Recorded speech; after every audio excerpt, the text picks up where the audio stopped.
20h45, heure Alger. Madame, Monsieur, vous êtes sur Al24 News. Bienvenue dans ce 24 heures Afrique. D'abord au Niger, ils étaient des milliers à avoir battu le pavé à travers plusieurs villes du pays en soutien au coup d'État qui a renversé le président Mohamed Bazoum le 26 juillet dernier. Les manifestations se sont déroulées dans le calme. Les manifestants scandaient des slogans hostiles à la France et à toute intervention militaire étrangère. À Niamey, plusieurs milliers de personnes se sont rassemblées sur la place de la Concertation. Les accès à l'ambassade française et d'autres chancelleries proches étaient bloqués par les forces de l'ordre nigériennes. Ces manifestations ont été organisées par les organisations de la société civile, notamment le M62.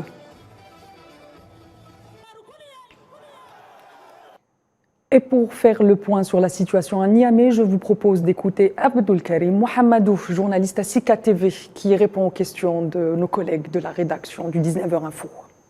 3 août 2023, coïncident avec le 63e anniversaire de l'indépendance du Niger, a été marqué notamment par plusieurs manifestations, aussi bien à Niamey que dans le reste des autres régions du pays. Dans la capitale, justement, des milliers de citoyens sont sortis de tous les coins de la capitale, Niamey, pour converger vers la place de la Concertation, où les leaders du M62 ont donné un meeting de soutien aux militaires au pouvoir. Ils ont scandé des slogans hostiles à la France et à la CEDEAO qui n'excluent pas une intervention militaire pour libérer le président de Chi, Mohamed Bazoum, et le rétablir dans ses fonctions. Beaucoup de Nigériens aujourd'hui, au vu des menaces de la CEDEAO et de l'intransigeance justement du président nigérien Bola Ahmed Tinubu, beaucoup redoutent une intervention militaire dans les jours à venir. Les jours à venir sont très difficiles, seront très difficiles. C'est une période d'incertitude qui s'ouvre sur le Niger. Les premières sanctions internationales contre le Niger entrent en vigueur. Le Nigeria a coupé hier mercredi l'approvisionnement en électricité du pays. Pour rappel, le Niger dépend énergétiquement à 70% du Nigeria. Cette sanction s'inscrit dans la foulée des sanctions de la CEDEAO. Pour rappel, en plus d'un ultimatum d'une semaine pour rétablir l'ordre constitutionnel, la CEDEAO a également décidé de la suspension des transactions financières avec le Niger et décrété le gel de toutes les transactions de services, incluant les transactions énergétiques. Et suite à la réunion d'hier des chefs d'état-major des pays membres de la CEDEAO, le chef de file des putschistes nigérians Abdurrahman Chiani s'est exprimé. Je vous propose de l'écouter. Le Conseil national pour la sauvegarde de la patrie rejette en bloc ces sanctions et refuse de céder à toute menace et d'où qu'elles viennent. Nous refusons toute ingérence dans les affaires intérieures du Niger et rejetons la prétention chez les uns et les autres de punir pour l'exemple le Conseil national pour la sauvegarde de la patrie et le peuple nigérien. Nous en appelons donc au peuple nigérien dans son ensemble et son unité pour faire échec à tous ceux qui veulent infliger d'indicibles souffrances à nos laborieuses populations et déstabiliser notre pays. Et de son côté, le président américain Joe Biden a appelé ce jeudi à la libération immédiate du président Mohamed Bazoum et à la protection de la démocratie dans le pays. Le président américain a souligné que le peuple nigérian a le droit de choisir ses dirigeants, indiquant qu'il s'est exprimé par la volonté des élections libres et équitables et que cela doit être respecté. De la consistance.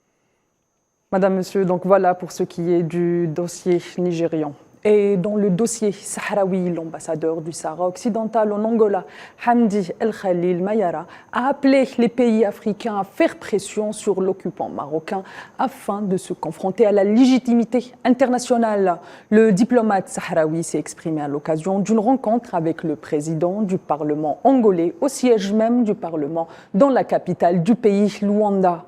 Par ailleurs, Mayara a informé le président du pouvoir législatif angolais des derniers développements et évolutions concernant la question sahraoui, et ce, à tous les niveaux et à la lumière du cessez-le-feu violé par l'occupant marocain en novembre 2020. Et le taux du chômage au Maroc s'est aggravé à 12,4% au deuxième trimestre de cette année, portant ainsi le nombre de chômeurs à plus de 1,5 million de personnes. Le pays est marqué, rappelons-le, par un contexte économique vulnérable, une situation qui crée de vives tensions dans le pays. Le Front social d'ailleurs ne cesse d'exprimer son mécontentement.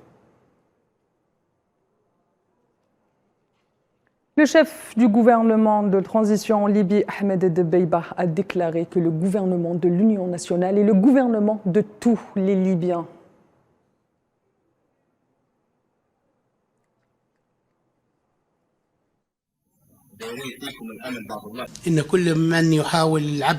À ceux qui tentent de jouer en prolongeant la phase de transition avec pour but la déstabilisation du pays et de mettre en échec les élections, à cela nous disons, il n'y aura pas de nouvelle phase de transition, ni de gouvernement parallèle, un seul chemin, un seul objectif, les élections.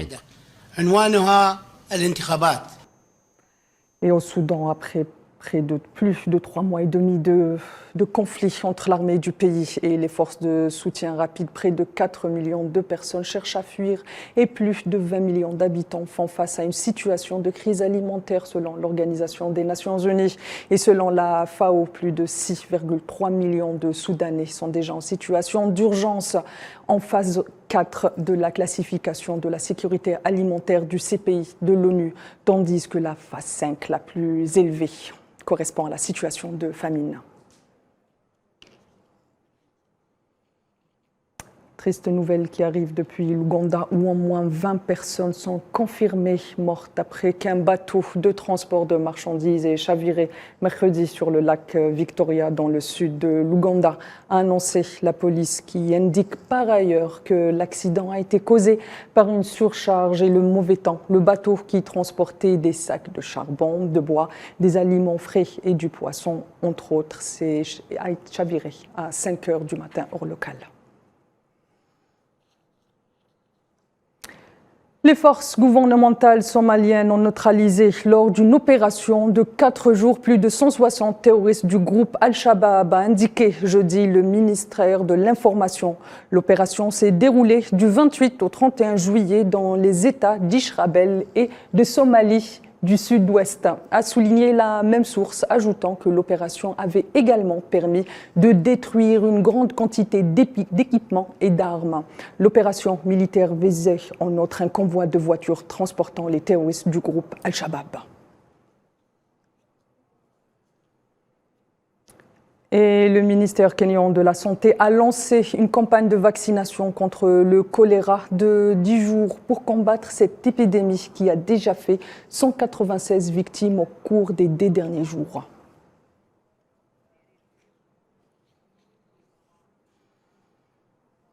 Et de son côté, le ministère algérien de la Santé a annoncé avoir enregistré 16 cas confirmés de diphtérie au sud du pays. La majorité des cas concernent des ressortissants étrangers des pays voisins qui n'avaient pas été vaccinés, a indiqué le ministère, qui précise que toutes les précautions ont été prises pour éviter la propagation de la maladie. Et Madame, Monsieur, c'est ainsi que s'achève ce point de l'actualité africaine. Je vous donne rendez-vous demain à la même heure et d'ici là, prenez soin de vous. Excellente soirée sur Al24 News.